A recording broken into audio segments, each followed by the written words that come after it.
Hello friends, welcome to this channel. और आज की इस वीडियो में हम BCOC 131 का फाइनेंस एंड अकाउंटिंग वाला बुक पढ़ेंगे जो बीकॉम जी के स्टूडेंट का है। ठीक है, तो इसका हम फर्स्ट चैप्टर आज पढ़ेंगे, nature and scope of accounting, जिसमें हम अकाउंटिंग से रिलेटेड सारी बेसिक चीज़ों को समझेंगे। ठीक है, तो फर्स्ट चीज़ है हमारा need for accounting. It means accounting क्या है और इसकी क्या ज़रूरत है। ठीक है, तो अकाउंटिंग क्या है कि accounting is a process of identify, managing, measuring and summarise the transaction of taken by the money. ठीक है, क्योंकि day to day daily life में हम जितने भी खर्च करते हैं उसको हम अपनी मेमोरी पे डिपेंड करके नहीं छोड़ सकते कि हमें ये याद रहेगा। ठीक है, इसलिए हम उसे राइट डाउन करते हैं या इट मीन्स रिकॉर्ड बनाते हैं। ठीक है, तो इन सारी चीज़ों के लिए हमें अकाउंटिंग की नीड है, चाहे वो 1 किलो वेजिटेबल्स खरीदने से लेकर के 2-3 लाख की कोई प्रॉपर्टी खरीदने तक की भी बात क्यों ना हो, बट हमें अकाउंटिंग की नीड होती ही है। ठीक है, अब देखिए यहाँ पे एक लाइन है, accounting is not necessary in the business organisation. ठीक है, सिर्फ ज़रूरी नहीं है कि अकाउंटिंग बिजनेस में ही हो, अकाउंटिंग नॉन बिजनेस ऑर्गेनाइजेशन में भी यूज़ की जा सकती है, जैसे हाउस होल्ड वर्क में भी, स्कूल में भी, कॉलेजेस में भी। ठीक है, अब ऑब्जेक्टिव अकाउंटिंग क्या है। ठीक है, तो अकाउंटिंग को यूज़ करने से क्या यूज़ करने का क्या ऑब्जेक्टिव है, टू कीप सिस्टमेटिक रिकॉर्ड। ठीक है, सिस्टम के अकॉर्डिंग चीज़ें कब क्या किस तरीके से ट्रांजैक्शन हुई हैं, कब कहाँ क्या खरीदा है, क्या बेचा है, उन सारी चीज़ों का सिस्टमेटिक रिकॉर्ड बन जाता है अगर हम अकाउंटिंग यूज़ करते हैं तो। ठीक है, सेकंड ऑप्शन है प्रॉफिट और लॉस ऑफ बिजनेस। ठीक है, जब हम अकाउंटिंग करते हैं तो हमें पता चल जाता है कि जो चीज़ हम कर रहे हैं वहाँ पे हमें प्रॉफिट हो रहा है या लॉस। ठीक है, नेक्स्ट है हमारा, अगर हम लोग अकाउंटिंग करते हैं तो हमें पता चल जाता है कि जो हमारा बिजनेस है वो किस पोजीशन पे है अकॉर्डिंग टू द फाइनेंशियल। ठीक है, हम गिर रहे हैं या हमारा स्कोप बढ़ रहा है वो हमें पता चल जाता है। फोर्थ है इंटरेस्ट प्रोवाइड होता है पार्टीज का। नेक्स्ट टॉपिक है हमारा identify and the scope of accounting, जिससे रिलेटेड चीज़ मैं आपको पहले ही बता चुकी हूँ कि अकाउंटिंग जो है वो identify, measuring, communicate the economical information और मनी टेकिंग के ट्रांजैक्शन से रिलेट करती चीज़ है जो कि बहुत ज़्यादा ज़रूरी है। ठीक है, तो ये टॉपिक यहीं ख़त्म होता है, इसमें सिर्फ इतनी ही बात है। नेक्स्ट है book keeping and accounting and accountancy. ये 3 अलग अलग चीज़ है, बट इनका क्या काम है, क्या इनमें डिफरेंसेस है, वो हम अभी पढ़ेंगे। बुक कीपिंग, अकाउंटिंग और अकाउंटेंसी क्या है, देखिए।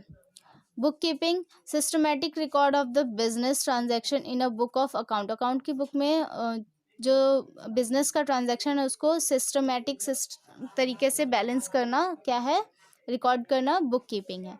अब देखिए अकाउंटिंग क्या है, प्रोसेस ऑफ आइडेंटिफाई जो हम पढ़ चुके हैं पहले ही, रिकॉर्डिंग।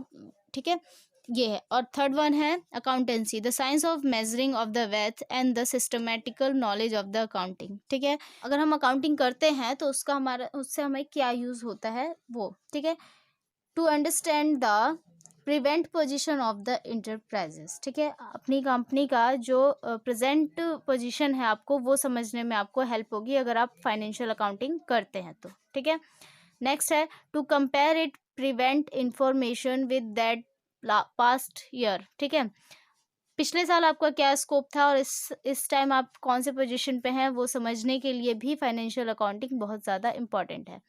थर्ड है to compare it present performance with the similar enterprises. आप अपने कंपटीटर से खुद को कंपेयर करके भी ये जान पाएंगे कि कौन बेस्ट है, इसके लिए भी आपको फाइनेंशियल अकाउंटिंग की हेल्प का यूज़ करना पड़ेगा। ठीक है, नेक्स्ट है accounting as an information system. ठीक है, तो अकाउंटिंग जो क्या है एक इंफॉर्मेशन सिस्टम है, किस लिए, ऑर्गेनाइजेशन को चलाने के लिए। ठीक है, यहाँ पे 2 टाइप के इंफॉर्मेशन सिस्टम है, सॉरी 2 टाइप की अकाउंटिंग है, financial accounting and managing accounting. ठीक है, अब ये फाइनेंशियल और मैनेजिंग अकाउंटिंग दोनों ज़रूरी होती है किसी भी ऑर्गेनाइजेशन को वेल तरीके से बहुत सही से चलाने के लिए। तो देखिए यहाँ पे दे रखा है फाइनेंशियल अकाउंटिंग में क्या क्या ऑर्गेनाइजेशन आ सकते हैं और मैनेजिंग अकाउंटिंग में क्या क्या आ सकते हैं। ठीक है, तो मैनेजमेंट अकाउंटिंग में आपको मैनेजिंग और प्लानिंग और डिसीजन मेकिंग चीज़ों को समझना पड़ता है। ठीक है, और फाइनेंशियल में आपको creators, share holders, tax authorise और एक्सटर्नल यूजर्स के बारे में समझना पड़ता है, ठीक है। उसके बाद है हमारा ब्रांचेस ऑफ अकाउंटिंग। ये जो अकाउंटिंग है उनकी ब्रांचेस क्या क्या हैं, तो देखिए फाइनेंशियल अकाउंटिंग है, कॉस्ट अकाउंटिंग है और मैनेजमेंट अकाउंटिंग है। यानी कि जो अकाउंटिंग है उसके ये 3 ब्रांच है मोस्ट इम्पॉर्टेंट वाले। अब देखिए फाइनेंशियल अकाउंटिंग क्या करता है, प्रॉफिट एंड लॉस डिफाइन करता है, ठीक है।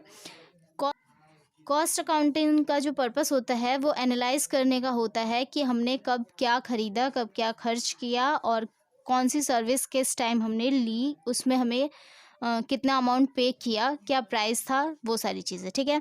मैनेजमेंट अकाउंटिंग जैसे कि अभी हमने यहाँ पढ़ा था, वो किस लिए होता है, मैनेज करने के लिए, चीज़ों को असिस्ट करने के लिए कि हमें क्या कुछ किस टाइम से करना चाहिए, प्रॉपर प्लानिंग करनी। नेक्स्ट है एडवांटेज ऑफ अकाउंटिंग। एडवांटेज क्या होता है जब हम अकाउंटिंग करते हैं, तो replace memory, providing control over assessed, ठीक है। Facilitate the preparation of the financial statement, ठीक है। फिर meet the information requirements, okay. Next है फैसिलिटीज अ कंपैरेटिव स्टडी। उसके बाद है assist the management in many way, समझ आ रहा है। उसके बाद है डिफ़िकल्टी टू कंसर्न फ्रॉड और थेफ्ट। उसके बाद है टेक्स्ट मैटर्स और असेस्टेनिंग वैल्यू ऑफ द बिजनेस, ठीक है। तो ये सारे एडवांटेज होते हैं जब आप अकाउंटिंग करते हैं, तो आपको फ़ायदा होता है इन सारी चीज़ों का। नेक्स्ट है लिमिटेशन ऑफ अकाउंटिंग, कि अकाउंटिंग करते टाइम आपको क्या कुछ लिमिटेशन भी ध्यान में रखना पड़ता है, ठीक है। तो देखिए सबसे पहला है ट्रांजैक्शन रिकॉर्ड, बहुत ज़्यादा ज़रूरी है। उसके बाद होता है डाटा का जो हिस्ट्री है वो आपको पता होना चाहिए, तभी आप सही से बैलेंस शीट प्रिपेयर कर पाएंगे। उसके बाद है फाइनेंशियल स्टेटमेंट के बारे में आपको पता होना चाहिए। और उसके लास्ट है आपको data providing in the financial statement. आपको एक एनालिसिस करना पड़ेगा कि फाइनेंशियल स्टेटमेंट में आपको क्या प्रॉफिटेबिलिटी हुई और क्या नहीं, ठीक है। उसके बाद है बेसिस ऑफ अकाउंटिंग, ठीक है। तो अकाउंटिंग जो है वो 2 बेस की होती है, एक तो कैश और एक होता है एक्रूअल। कैश अकाउंटिंग मतलब जहाँ पे आप कोई भी पेमेंट रिसीव करते हैं या पे करते हैं तो वो कैश में होती है, ठीक है। एक्रूअल बेसिस ऑफ अकाउंटिंग होता है जो आप समराइज करते हैं एक पूरे साल में आपको क्या प्रॉफिट हुआ, क्या लॉस हुआ, क्या आपने एक्सपेंस किया, क्या ट्रांजैक्शन थे, क्या आपने अर्न किया, ठीक है। तो वो होता है एक्रूअल बेसिस, ठीक है। उसके बाद हम आते हैं क्वालिटेटिव कैरेक्टरिस्टिक। ये है qualitative characteristic of accounting information, ठीक है। तो जब आप अकाउंटिंग इंफॉर्मेशन में आते हैं तो आपको क्या क्या क्वालिटेटिव कैरेक्टरिस्टिक देखने को मिलता है, ठीक है। तो क्या मिलता है, एक तो अंडरस्टैंडेबल हो जाता है, यानी हर एक चीज़ आपको समझ आती है कि आपने कब क्या किस तरीके से इन्वेस्ट किया और क्या किस तरीके से प्रॉफिट किया, ठीक है। उसके बाद होता है यूज़फुलनेस, बहुत ज़्यादा यूज़फुल हो जाता है। कोई भी अगर आपसे अकाउंटिंग का रिकॉर्ड मांगेगा तो आपको सेकंड नंबर का काम होता है उन्हें वो रिपोर्ट प्रोवाइड करना, ठीक है। उसके बाद होता है रिलेवेंस, बहुत ज़्यादा इजी हो जाता है हर टाइम अकॉर्डिंग, ठीक है। उसके बाद होता है रिलायबिलिटी और फिर कंपेरेबल और कंसिस्टेंट, ठीक है। तो ये सारी चीज़ें हैं जो अब जब आप एक क्वालिटी अकाउंटिंग इन्फॉर्मेशन को समझ लेते हैं और उसका यूज़ करते हैं तो इतने सारे आपको फ़ायदे होते हैं, ठीक है। फंक्शन ऑफ अकाउंटिंग जो कि हम पहले ही पढ़ चुके हैं, रिकॉर्डिंग, क्लासिफिकेशन, समराइजिंग, एनालिसिस और कम्युनिकेट। तो ये चैप्टर यहीं ख़त्म होता है।